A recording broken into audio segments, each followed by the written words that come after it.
But you'll know, of course, that Poland has welcomed more than 2 million refugees over the last 4 weeks.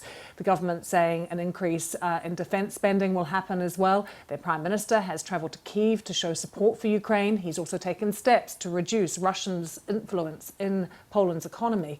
Dan Johnson has been talking to people there to assess how Poles are feeling about what is happening in Ukraine. A new generation is joining the ranks. Volunteers for Poland's territorial defence force, hundreds of them, signing up in response to Russian aggression just across the border. If something happens in Poland, I don't want to feel helpless.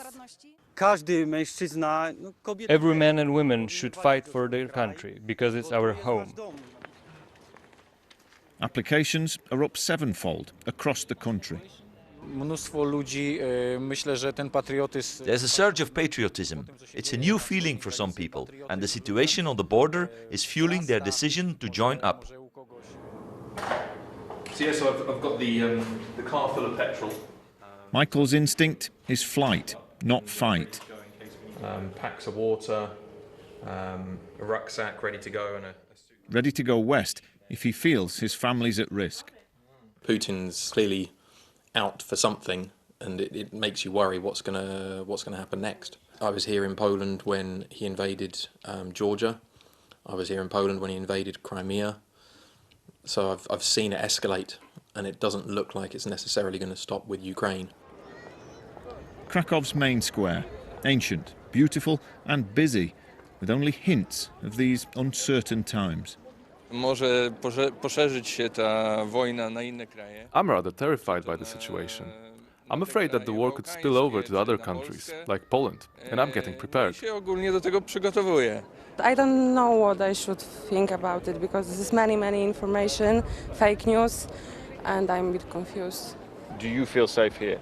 Yeah, I really feel safe here, because, you know, Poland is in NATO, so I think we are protected. You just can see everywhere American soldiers, so that's cool.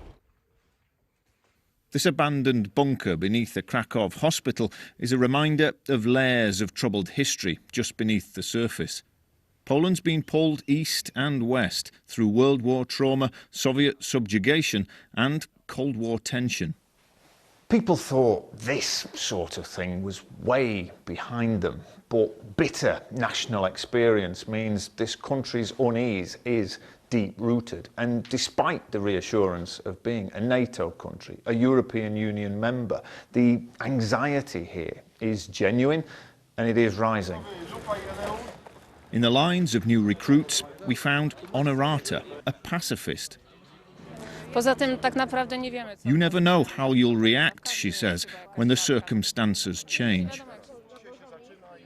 Russia's resurgent aggression and its reality in Ukraine is already prompting Poles into action and putting this country on higher alert.